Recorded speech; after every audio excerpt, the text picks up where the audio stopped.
ಶ್ರೀ ಸದ್ಗುರುನಾಥ ಲೀಲಾಮೃತ ಸ್ವಾತ್ಮಾರಾಮಂ ನಿಜಾನಂದಂ ಶೋಕಮೋಹ ವಿವರ್ಜಿತಂ ಸ್ಮರಾಮಿ ಮನಸಾ ನಿತ್ಯಂ ವೆಂಕಟಾಚಲ ದೇಶಿಕಂ. ಸತ್ಸಂಗ 48. ಬಾಣಾವರ ಮಹಾತ್ಮೆ. ಪ್ರಿಯ ಗುರು ಬಾಂಧವರೇ, ನಾವೀಗ 400 ವರ್ಷಗಳ ಹಿಂದಿನ ಘಟನೆಯೊಂದನ್ನು ಅರಿಯಲು ಅತ್ತ ಸಾಗುತ್ತಿದ್ದೇವೆ. ಅಯ್ಯನ ಮನೆತನದವರೆಂದು ಪ್ರಸಿದ್ಧರಾದ ಎಳ್ಳಂಬಸಳೆಯ ಮೂಲದ ಕುಟುಂಬ ಬಂದು ಬಾಣಾವರದಲ್ಲಿ ಬಂದು ನೆಲೆಸಿತ್ತು. ಸದ್ಭಕ್ತರು, ಮಹಾನ್ ಸಾಧಕರೂ ಆದ ಕುಟುಂಬದ ಪ್ರಮುಖರು ಬಹುದೊಡ್ಡ ಯೋಗಿಗಳು, ಅವಧೂತರೂ ಅವರೇ, ಕೃಷ್ಣ ಯೋಗೀಂದ್ರ ಸರಸ್ವತಿಗಳು.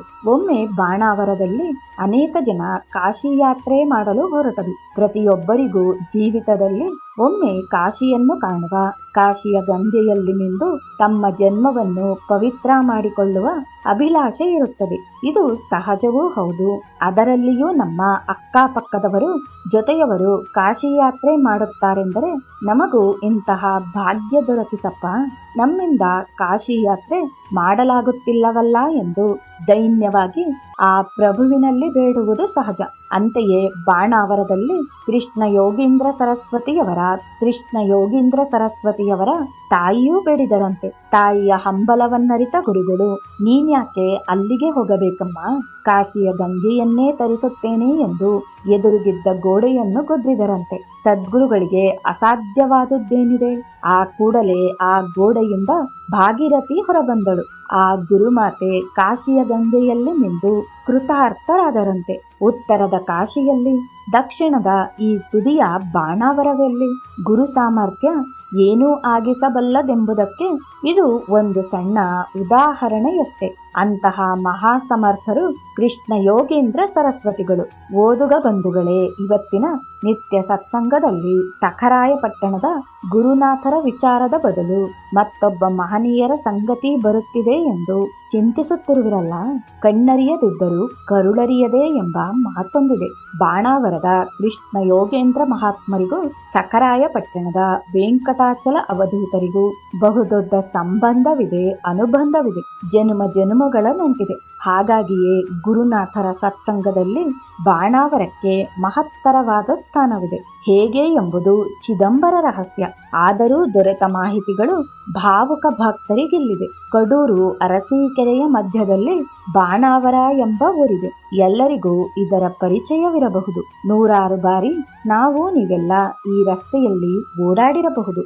ಆದರೆ ಊರ ಒಳಗೆ ಹೋಗಿ 1 ಮೈಲಿಯಷ್ಟು ಮುಂದೆ ಸಾಗಿದರೆ ಎಡಭಾಗದಲ್ಲಿ ಸುಂದರ ಪುಷ್ಕರಣಿಯೊಂದು ಕಂಗೊಳಿಸುತ್ತದೆ. ಸಸ್ಯ ಶ್ಯಾಮಲೆಯ ನಡುವೆ ಪ್ರಶಾಂತ ವಾತಾವರಣದಲ್ಲಿ ಬಹುದೊಡ್ಡ ಯತಿಗಳೊಬ್ಬರು ಸಜೀವ ಸಮಾಧಿಯಲ್ಲಿ ಲೋಕಸಹಿತ ಮನುಕುಲ ಹಿತವನ್ನು ನಿರಂತರ ಬಯಸುತ್ತಾ ಬಂದ ಮುಮುಕ್ಷುಗಳಿಗೆ ಮೋಕ್ಷದ ಹಾದಿ ತೋರಿಸುತ್ತಾ ಸಮಾಧಿಯಂತರ್ಗತದಲ್ಲಿ 1610ರಿಂದ ಆವಾಸವಾಗಿದ್ದಾರೆ.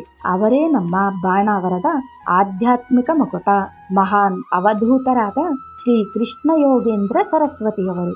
ಅನೇಕ ಪವಾಡಗಳನ್ನೇ ಮೆರೆದ ಈ ಯತಿಗಳ ಈ ಸಮಾಧಿ ಸ್ಥಳ 35 ದಶಕಗಳವರೆಗೆ ಕೇವಲ ಅವರ ಪರಿವಾರದವರ ಆರಾಧನಾ ಸ್ಥಳವಾಗಿ ಒಂದು ರೀತಿ ಗುಪ್ತವಾಗಿಯೇ ಇದ್ದಿತು. ಸಿಹಿಯನ್ನು ಅದೆಷ್ಟು ದಿವಸ ಬಚ್ಚಿಡಲು ಸಾಧ್ಯ?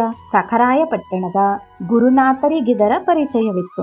ಅನೇಕ ಬಾರಿ ಇಲ್ಲಿ ಬಂದು ಈ ಮಹಾನ್ ಚೇತನದೊಂದಿಗೆ ಅದೇನೇನೋ ಸಂಧಾನ, ಉಪಸಂಧಾನ, ಒಸಗೆಗಳನ್ನು ಮಾಡಿ ಬೆಸುಗೆಯನ್ನು ಬೆಸೆದುಕೊಂಡರೂ ಶಿಥಿಲವಾಗಿದ್ದ ಆ ಜೀವ ಸಮಾಧಿಯನ್ನು ಪುನರುತ್ಥಾನಗೊಳಿಸುವುದಲ್ಲದೆ ತಮ್ಮ ಭಕ್ತ ವೃಂದಕ್ಕೂ ಅದರ ಪರಿಚಯ ಮಾಡಿಸಿ ಇಷ್ಟ ಬಂದಾಗಲೆಲ್ಲ ತಮ್ಮ ಶಿಷ್ಯ ವೃಂದವನ್ನು ಇಲ್ಲಿಗೆ ಕಳುಹಿಸಿ ಅಲ್ಲಿ ಸೇವೆ ಮಾಡಲು ಹೇಳುತ್ತಿದ್ದರಂತೆ. ಯಾವ ಜಂಜಾಟವೂ ಬೇಡವೆಂದು ಸಮಾಧಿಯೊಳಗೆ ಸಜೀವ ಸಮಾಧಿಯಾಗಿ ತಪಸ್ಸಿನಲ್ಲಿದ್ದವರು ಬಂದವರ ಅದಾವಾವ ಬೇಡಿಕೆಗಳನ್ನು ಪೂರೈಸಿದರೂ ಈಗದೊಂದು ಯಾತ್ರಾ ಸ್ಥಳವಾಗಿದೆ.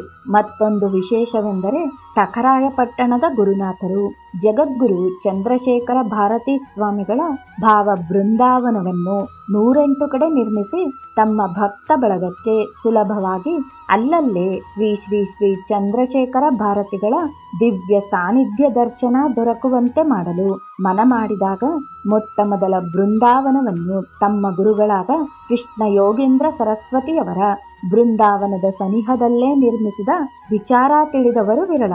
ಗುರುನಾಥರ ಲೀಲೆಯೇ ಹೀಗೆ. ಎಲ್ಲವನ್ನೂ ತಾವು ಮಾಡಿದರು, ನನಗೂ ಇದಕ್ಕೂ ಏನೂ ಸಂಬಂಧವಿಲ್ಲ, ಎಲ್ಲ ಮಹಾತ್ಮರದೆಂದು ತಿಳಿಸಿ ಹುಷಾರಾಗಿ ಯಾರ ಕೈಗೂ ಸಿಗದೆ ಜಾರಿಕೊಂಡು ಹಿಂದೆಲ್ಲೋ ನಿಂತು ಬಿಡುತ್ತಿದ್ದುದು. ಬಾಣಾವರಕ್ಕೂ ಗುರುನಾಥರಿಗೂ ಇರುವ ಅವಿನಾಭಾವ ಸಂಬಂಧವರಿಯಲು ನಮ್ಮೊಂದಿಗೆ ನಾಳಿನ ಸತ್ಸಂಗಕ್ಕೆ ಬರುವಿರಲ್ಲ, ಅವರು ಅವರ ಭಕ್ತರು ನೀಡಿದ ಸದ್ವಿಚಾರವೆಂಬ ಅಮೃತವನ್ನು ಮೆಲ್ಲುವಿರಲ್ಲ.